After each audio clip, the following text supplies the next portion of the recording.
Would like to welcome everyone once again to this month's Wildlife for Lunch webinar. Today's webinar is on alternative funding, pivotal moment in wildlife conservation, presented by Jaime Gonzalez of the Texas Alliance for America's Fish and Wildlife. Today's webinar is made possible through funding provided by the San Antonio Livestock Exposition Incorporated, and it's hosted by the Texas Wildlife Association and Texas A&M AgriLife Extension.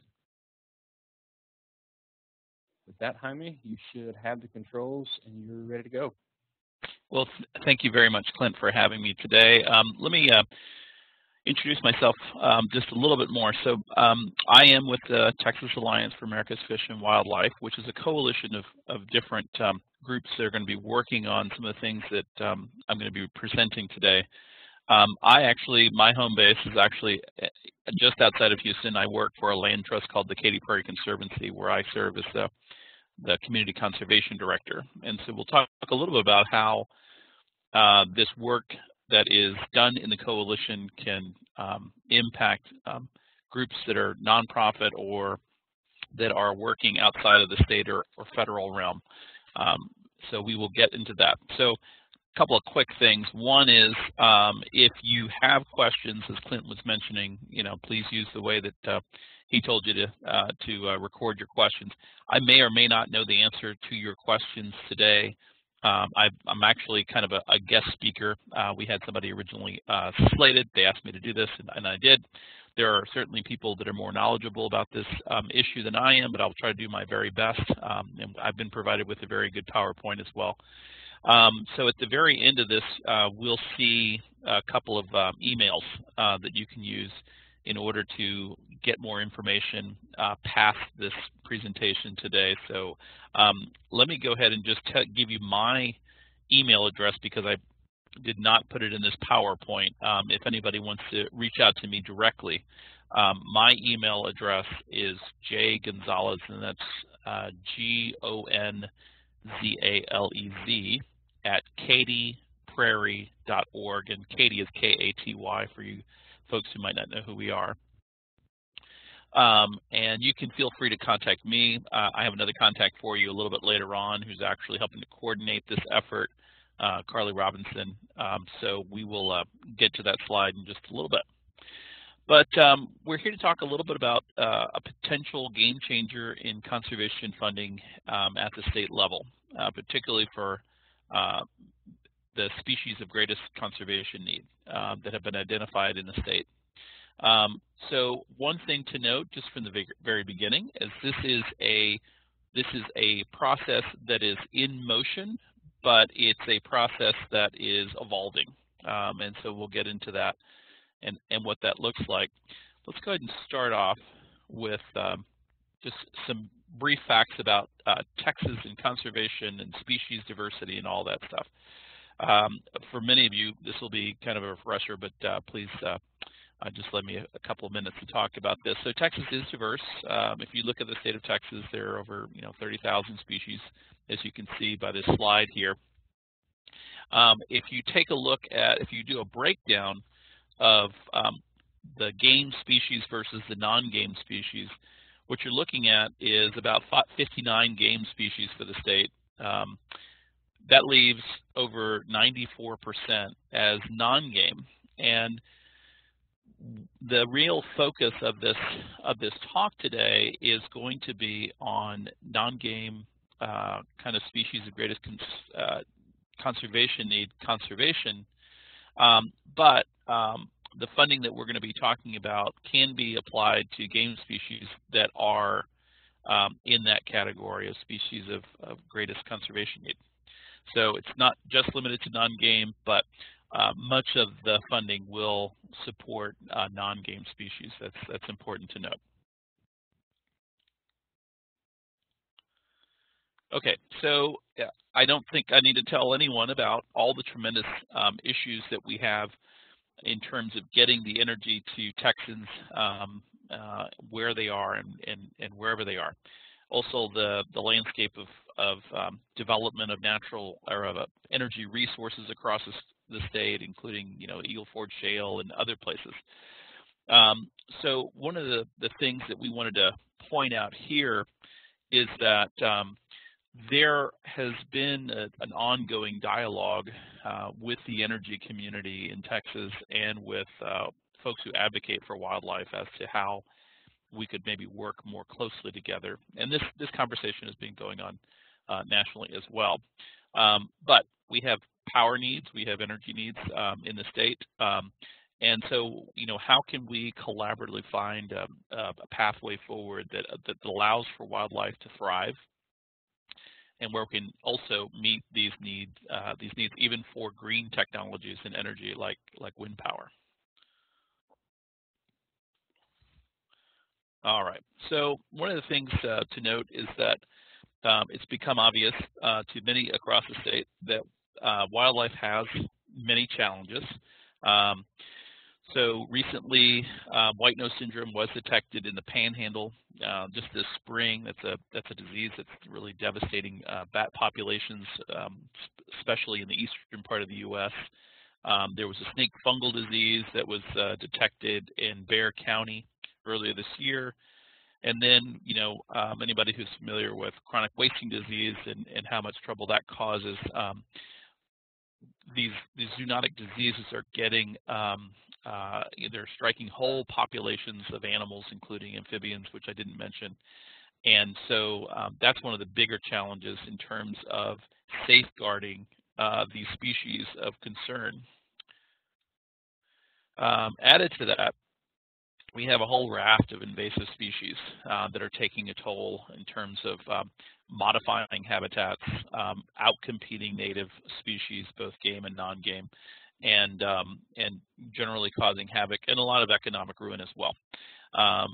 Here in the Houston area, we deal with our own suite of exotic species, but we have a number of exotic grasses and trees that have really transformed a lot of landscapes and affected a lot of species across the board, and I'm sure that the same thing happens where you are, just a different suite of animals and plants that are invading the land. So that's yet another challenge.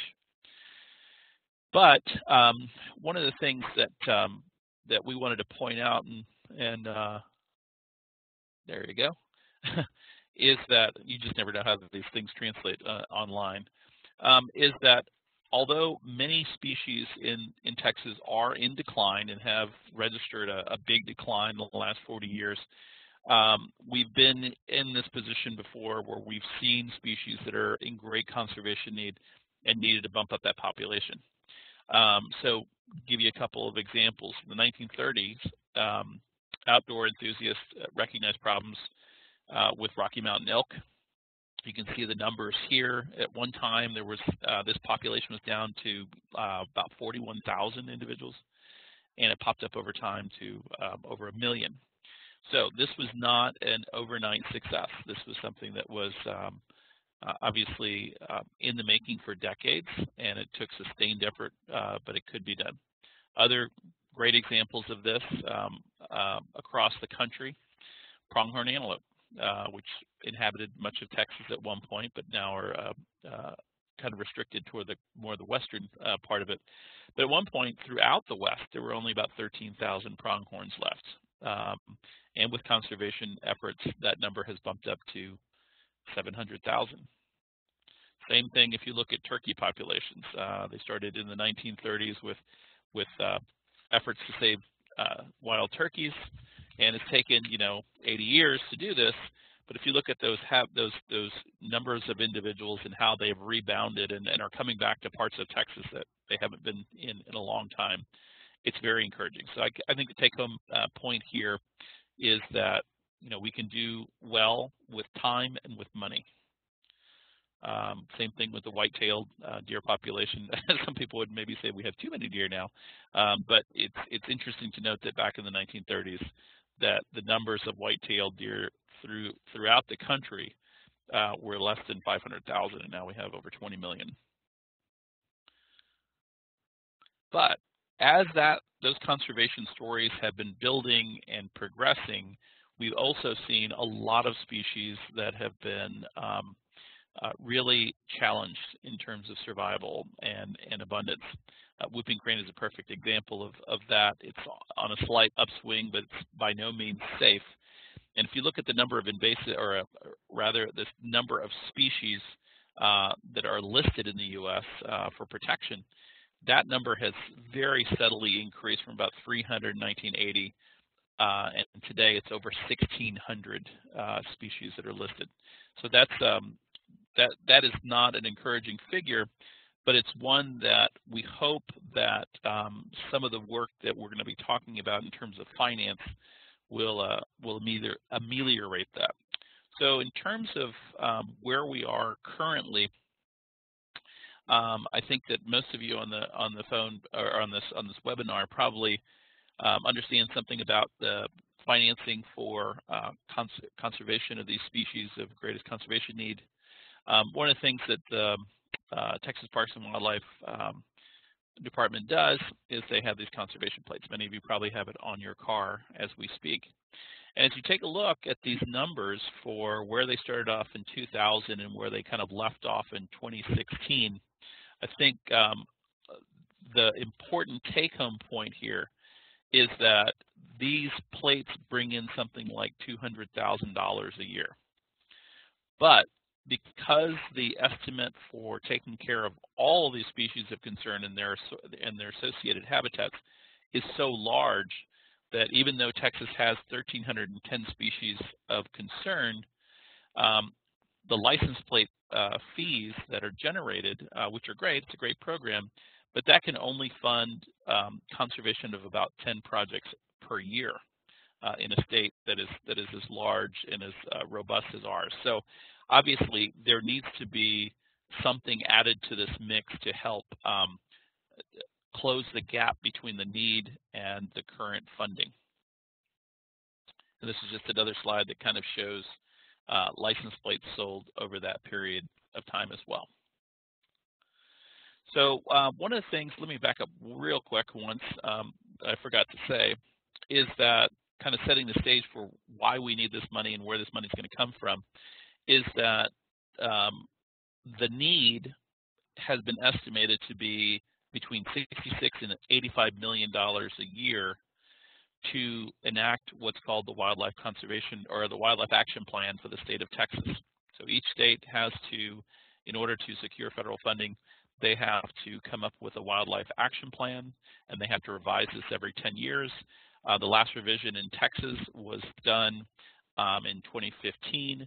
Basically, the upshot of the Wildlife Action Plan is to have a blueprint for ensuring the survival and health of these species of greatest need and their associated habitats. So Texas, along with many other states, have created these plans, but the plans are underfunded, basically.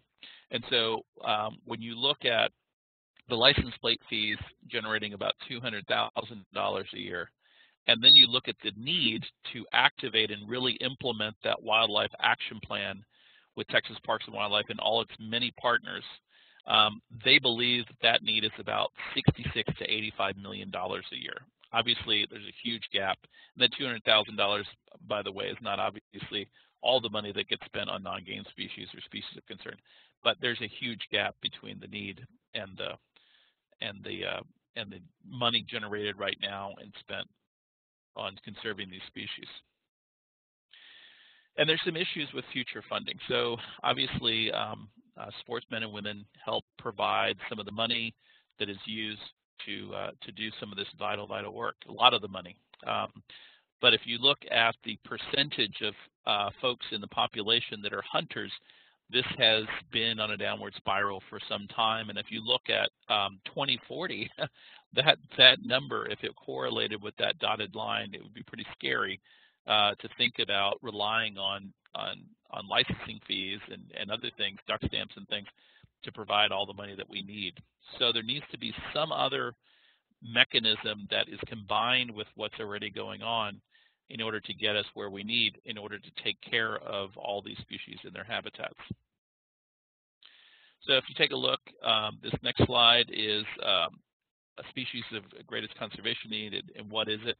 So basically that line describes kind of the population stability and how, if it's very stable, it's common species and it's abundant, no need to worry about it. It just shows over time very quickly that these species, once they start in this decline, at some point they become, listed as both at the state level and the federal level as threatened or endangered, and in some very unfortunate cases extinct. But it's not very difficult to understand what a species of greatest conservation need is. It is a species that requires some action by human beings to help ensure its viability into the future. So here are just a few examples, and I'm real familiar with the one in just from the far left there, second from the far left, those pintail ducks. We do a lot of wetland conservation work with our partners at DU and other groups to basically make habitat for pintail ducks, mottled ducks, and other prairie ducks. But if you look across the state, there are species of greatest conservation need spread throughout the state, from the Panhandle all the way to the Valley, and from East Texas all the way over to El Paso. Many are specialists, habitat specialists.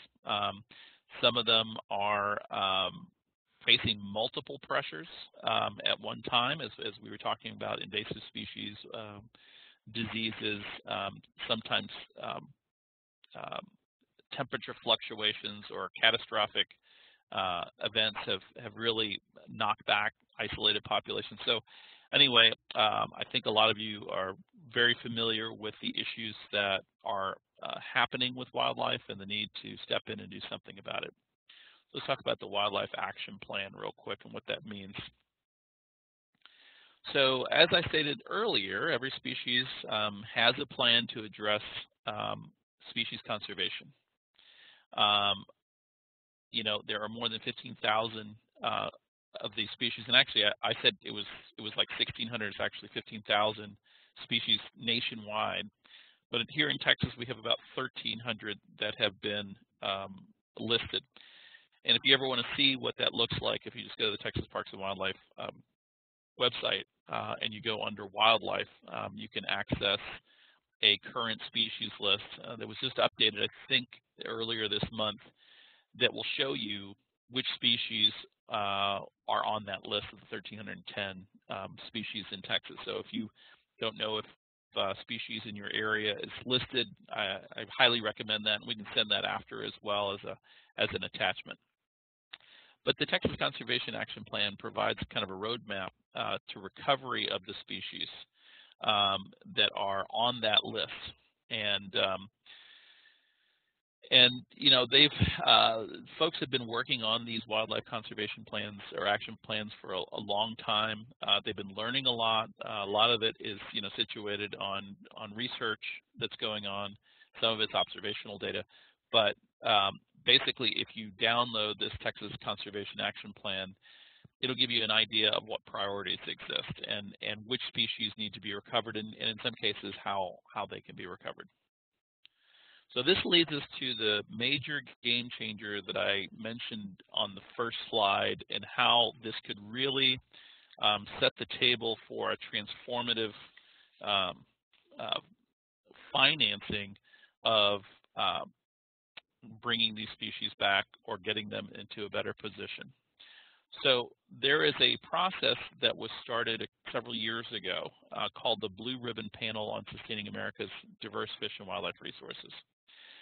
And it was chaired by a former governor of Wyoming, Dave Freudenthal, and John Morris, who's the owner and CEO of Bass Pro Shops. And basically, the panel was a 24-member panel. They were charged with recommending mechanisms to sustainably fund the conservation of all fish and wildlife, not just game species. And really, part of the impetus for this was the notion that if you looked at that endangered species or listing of species that have some kind of a federal protection or state protection, that line is going up and up and up and up. And so as a consequence of that, there is quite a concern about creating more and more endangered and threatened species, and how that influences oil and gas production, land use, and all these things. And so there was an effort to get a lot of people in the room to discuss how we can start to make that line go down again, but without creating a new taxing structure or a new tax that Congress would have to pass, which would be obviously very difficult. So this blue ribbon panel was impaneled to study this issue. How can we bring greater dollars to species of greatest conservation need and their habitats without providing a new tax? Not an easy thing to do. And these are just some of the members of that blue ribbon panel. And so you had a mixture of folks that are from some of the larger wildlife and ecosystem conservation groups. As you can see right here, some very eminent names.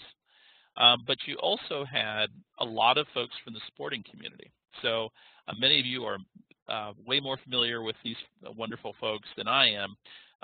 But there was great representation of the traditional conservation groups, the sporting groups, and also from industry.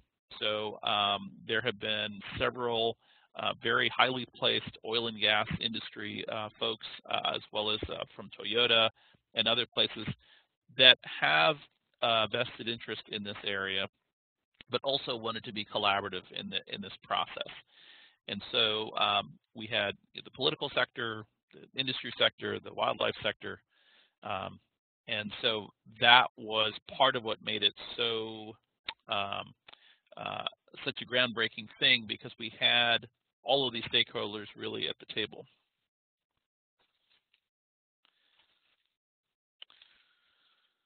All right, so the blue ribbon process basically outlined the following criteria. One is to effectively initiate all of the conservation action or the wildlife action plans for all the states cumulatively.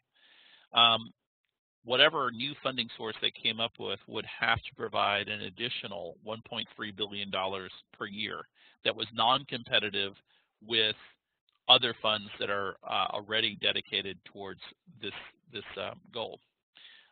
It's got one of the criteria also was that it was long-term and a permanent solution, one that wasn't necessarily have to be authorized every year by Congress or by some other legislative action. They wanted to do something that was very permanent and that they didn't have to revisit over and over again. And that it must be legislatively viable within 5 years. So whatever solution they looked at and came up with, it had to be pretty actionable, and it would have to have bipartisan support, and it would have to be something that the economic sector would have to buy into. And so that took some things off the table. But what they did is they did a thorough evaluation, and they looked at, I think, 24 funding options altogether. And then they took the top 3 options, and they explored those 3 options very fully. So they came out with recommendations in March of 2016. Of all the plans that they looked at, and after distilling all this information, what they would like the Congress to do is to dedicate up to $1.3 billion annually of existing revenue from development of energy and mineral resources on federal lands and waters to the Wildlife Conservation Restoration Program. So this is this amount of money, $1.3 billion, is the amount that we said that would take to activate all these wildlife action plans throughout the country. One thing to note is that $1.3 billion is approximately 1/10 of all the revenues that are generated from energy and mineral resource use on federal lands and waters. Another thing is that there is some money that comes from this revenue stream that already finances some of the work in this area, but the recommendation was that it would not be competitive. So if you add up land and water conservation funds, that kind of thing that come from this revenue stream already, it's still less than $2 billion, and so it doesn't put, we don't think that it puts it out of budget for anyone. Also, one thing about this fund that was created so many years ago is that it goes to the general fund at the federal level. So it's not currently earmarked for any stakeholder, and so we wouldn't have to be competing with somebody taking away money from an existing program and then fight that political battle, which would be very difficult. So there's several things working kind of in our favor. So the Recovering America's Wildlife Act. So this is legislation that's intended to get this money flowing towards the programs that we need it to. It was introduced as a draft by Congressman Young of Alaska in 2016, and like I said, it allocates up to $1.3 billion from existing revenues. It's dedicated to implement the state wildlife action plans, like I said. So in Texas, it's estimated, like I said, that we need somewhere between $64 and $85 million a year in order to safeguard those species of greatest conservation need. So the way that this would work is that this fund would provide between $50 and $64 million annually. It could only be used for conservation of greatest conservation need. So it wouldn't, keep the doors open in Texas Parks and Wildlife, replace the picnic tables, anything like that. It would be used by Texas Parks and Wildlife, and by extension through some of its many of its partners, to get the work done to work on these species that have this need. So in terms of benefit, we are working on a suite of materials that will speak directly to different stakeholders who might benefit. But if you take a look here, there's just an incredible collection of groups that will benefit. And the reason for that is that Texas Parks and Wildlife, and we'll talk about this in a minute, is going through a discernment process about how that money, if we were to receive it, would be spent. And so the holder of the funds has to be Texas Parks and Wildlife. It has to be the state-recognized wildlife group. So it'd be Texas Parks and Wildlife. And some of that money would be used to fund the wonderful botanists, biologists, and other work that needs to get done at the Texas Parks and Wildlife Department level. But much of that funding would also be passed through to conservation partners like land trusts or NGOs or private landowners or other people doing on-the-ground work. And so this is part of the reason I'm so excited about this prospect, is that having an infusion of money that would be, when you consider the match plus the potential revenue, that could be over $80 million infused into Texas for conservation of wild habitats and the species that live there that have a great conservation need. That really would be a game changer in many ways, especially if you think about that timeline for elk and other things that we talked about. You get, $80 million over 10 years. That's almost that's getting close to $1 billion of projects and work and experts. That really has a huge impact. So, basically a lot of different institutions would benefit from this, and it wouldn't be just that Texas Parks and Wildlife would hold on to all this money. They would work in a very discerning fashion with their partners to figure out the best course of action. So, quick timeline. In July 2016, we had some meetings here in Texas talking about the prospect of this bill and what it would mean, and the additional funding and the recommendations of the Blue Ribbon panel that came out in March 2016. In spring of 2017, the American I always mess this up, because there's several different groups involved. But basically, there was a national strategy that's been developed. It's the Alliance for America's Fish and Wildlife. Sorry, I just had kind of a senior moment there.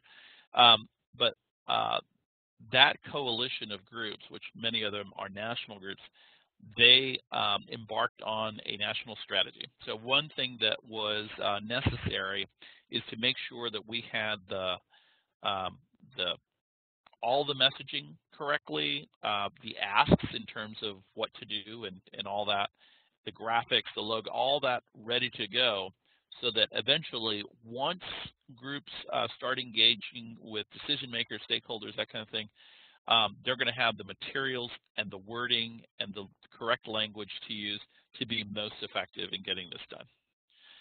So in fall of 27, Congressman Young will reintroduce that bill. We don't know how quickly it will go along, but the main point is that it has about until December 18 when Congress adjourns to get something done. So long story short, in 2018, that's when we are going to need all of our conservation partners like TWA and anybody else who's on this call to really reach out, work with the state group to reach out to constituents that could help push this thing past the finish line. All right. I'm not sure. This is just and I'm sorry about that white dot. I'm not sure what's going on there. But if you take a look here, fall, winter, Senate bill is introduced. This fall, the House bill will be introduced. And then, sometime in that time frame, winter of this year, early spring, there's going to be a statewide blitz and influencer campaign. So right now, the Texas Alliance for Wildlife and Fish, or America's Wildlife and Fish, will be doing a little bit of power mapping, looking at who around the state could have a positive influence on this in terms of not just the political class, but the economic sector and in other roles. And we will be working with you all and other groups to kind of get the word out and to help influence some of these decision makers. So in terms of Texas-based plans, our goals are grassroots marketing, so get out there like we're doing today and tell the story. Speaking engagements. So as we work through this process, if you think that there are some folks that we need to get in front of, that's going to be very helpful. Growing the coalition, so adding partnering agencies and groups and businesses that have an interest in this to this coalition. Cultivating influential partners. We talked a lot about that in terms of trying to figure out who can help us move this forward with our legislative delegation. And then direct legislative outreach once we have figured out all these pieces this fall and into 2018. And then in 2018, really that's what that whole blitz was about. In 2018, we'll have all the materials we need, we'll have the language, the bill will have been introduced, and that's where we're going to need people to go to the bat and really put this in front of decision makers consistently so that they can see how much of a priority it is and how much of a game changer it might be for all of us. This True to Texas Wildlife Coalition, I'm going to kind of go past this. This actually is morphing into that Texas Alliance for America's Fish and Wildlife. So there's a little bit of a transition there. Currently, it has about 106 organizations that are signed up representing over 1 million members. We're looking to grow that even more so that once we're ready to do that blitz, that informational blitz and outreach blitz, we will be able to take advantage of an even larger coalition of folks. So here's what we don't need today. I've been in contact with folks in Austin, and we're asking folks to not reach out to legislators until the bill drops and we get kind of a clear signal from the national effort that it is a good time to go out and reach out to these folks.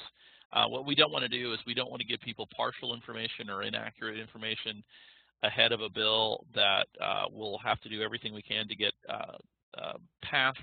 So we want to be able to have all of our ducks lined up in a row before we ask anyone to reach out to their legislative team. So we don't need that now, but that'll be coming in the near future. What we need right now is to facilitate more conversations about this effort to pass this bill to get more funding for species of greatest conservation need. We also need to recruit high-level partnerships.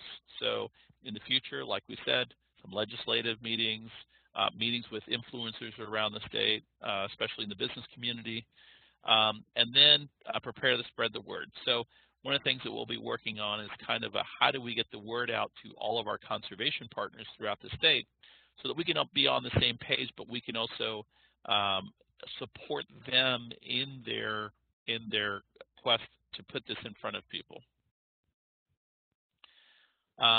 Issue challenges to colleagues. So what that is getting in front of your boards as we provide you information with what this process is, how this would be helpful to your institution, and scheduling presentations throughout the state.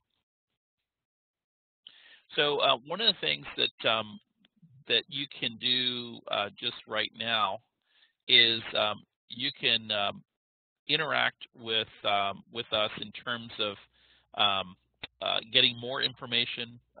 We have a few prepared documents and a few things we can share with you at this point. Probably your best outlet for this is Carly Robinson, who's right there, who's the coordinator for what was teaming with Texas, teaming with Wildlife Texas. But that email should still be just fine, even though there's been kind of a switch over to the Texas Alliance for America's Fish and Wildlife. You can also, let me see. I'm just going to try to pull something up real quick, because I don't know if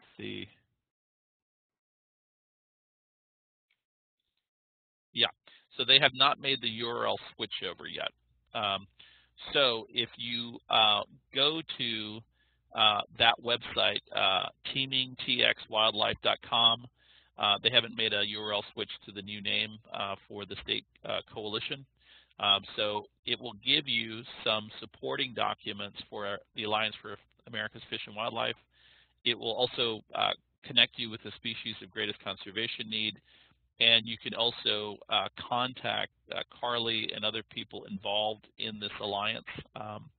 So with that, I'd like to ask if anybody this is a good time for questions at about 38 minutes in. I'm sorry if that was kind of a quick run through, but I did want to provide some time for questions. So Clint, will I see the questions up on there, or will you provide the questions? Both, actually. I can read off to you. We only have one question so far, so I would encourage anybody else, if you have questions, while we get to this one, if you would like to ask some more questions, we have plenty of time. A little bit of a lengthy question here. You indicate that Recovering America's Wildlife Act won't compete with other conservation fundings, but I understand that some environmental groups worry about the act, or worry that the act will compete with funding for the Land and Water Conservation Fund. While there's likely enough income to generated to fund both, some organizations worry that there isn't enough political capital to support both initiatives.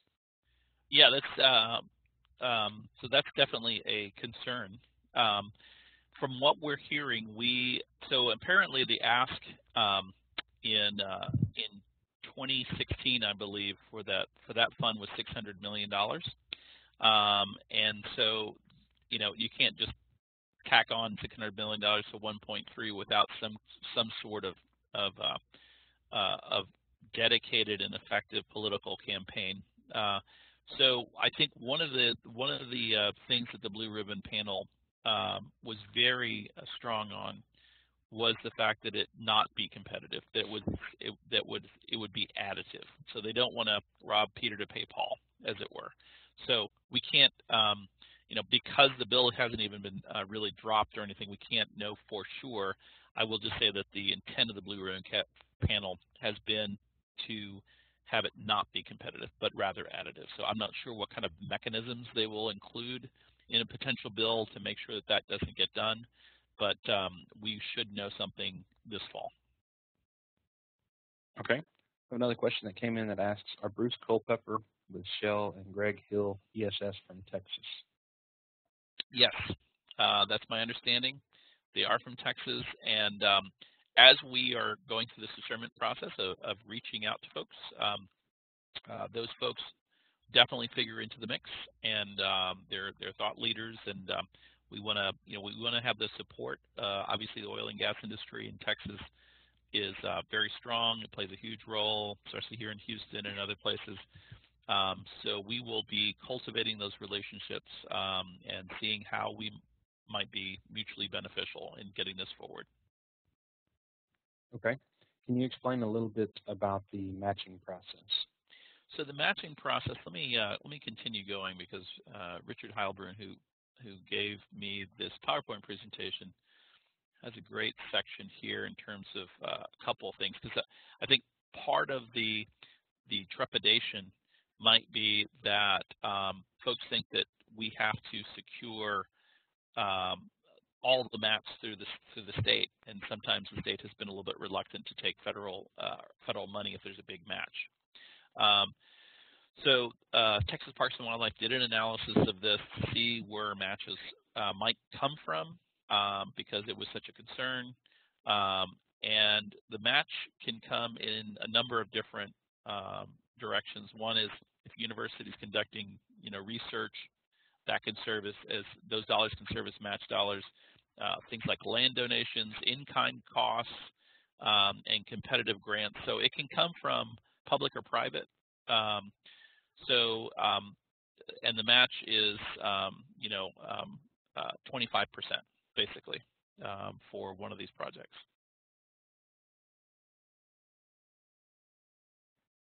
Okay. If an organization wanted to join the coalition, what is required for them to join on? There's not a lot of requirement. What I would do is I would go ahead and contact Carly and ask to be added to this. There she is right there. Ask her or tell her that your particular group would like to join this alliance, and we will be happy to have you. We're reviewing the alliance list, and we have very strong support from the wildlife and conservation communities. Always would like more.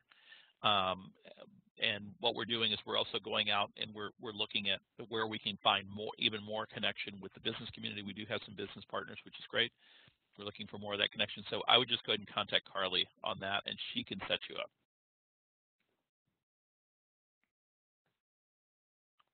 Okay. While we're waiting on another question to come in, I'll post a link in the chat window. If you would like to go back and watch this webinar again to get this information, anything that you've seen here today will be posted at the link that I just posted up in the chat window. Give me a week or so to get that up there, but you'll be able to go back and watch it again. Also like to grab this link for y'all. It's the upcoming webinar presentations. It's the remaining schedule for 2017. Our next webinar is going to be on October 19th, and changing gears a little bit from this presentation, we're going to talk about considerations for whitetail deer population management in Texas. That's going to be presented by Dave Hewitt with Cesar Claiborne Wildlife Research Institute. One thing I wanted to point out is that we've already started to talk about having regional kind of summits, mini summits, regarding this legislation and its effects, its potential very positive effects on conservation in Texas. I know that we'll be coordinating, once we have all the pieces in place and we're ready to go, we'll be coordinating one here in the greater Houston area. The thought is that Texas Parks and Wildlife staff will also have regional meetings at some point in the DFW area, San Antonio, Austin, and probably out west, just so that we can bring a lot of our partners together at one place. We can share common language, common resources. We can talk about who might be very influential in that particular region to move this forward. So, sometimes we all get together and we hear these kinds of things, and then it goes away and you never hear about it again. I can guarantee that this is very high up on the list of priorities at the state level and with some regional groups, and so this is something that you will hear more about in the upcoming months.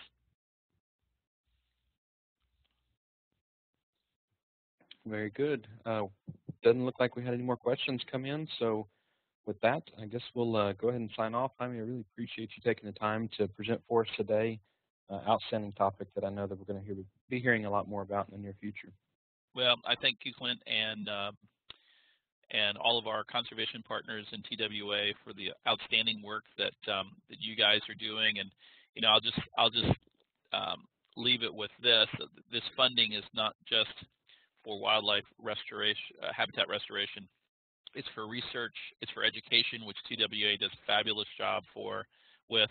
It's for land acquisition to literally save that land that these species depend on, and several other things. So it's going to have a broad, including outdoor recreation. So it's going to have a very broad impact if we can bring these dollars in, and anything that you all can do to help us all be successful. I think there will be definitely it'll be kind of a watershed action for all of us. So we appreciate your time. We appreciate all the work that you guys put in to saving Texas wildlife and their habitats, and I appreciate being here. Thank you. Thank you very much. And for those of y'all who have joined in, just a quick reminder that if you fill out the post-event survey, you will be signed up for a drawing for a Yeti cooler and a dove hunt for 2 along Pechanga next year for the 2018 season. I'd like to thank y'all for joining us today, and I will leave this slide up for a little bit if you'd like to jot down Carly's information in the website information. So, Jaime, thank you once again, and all y'all have a great day.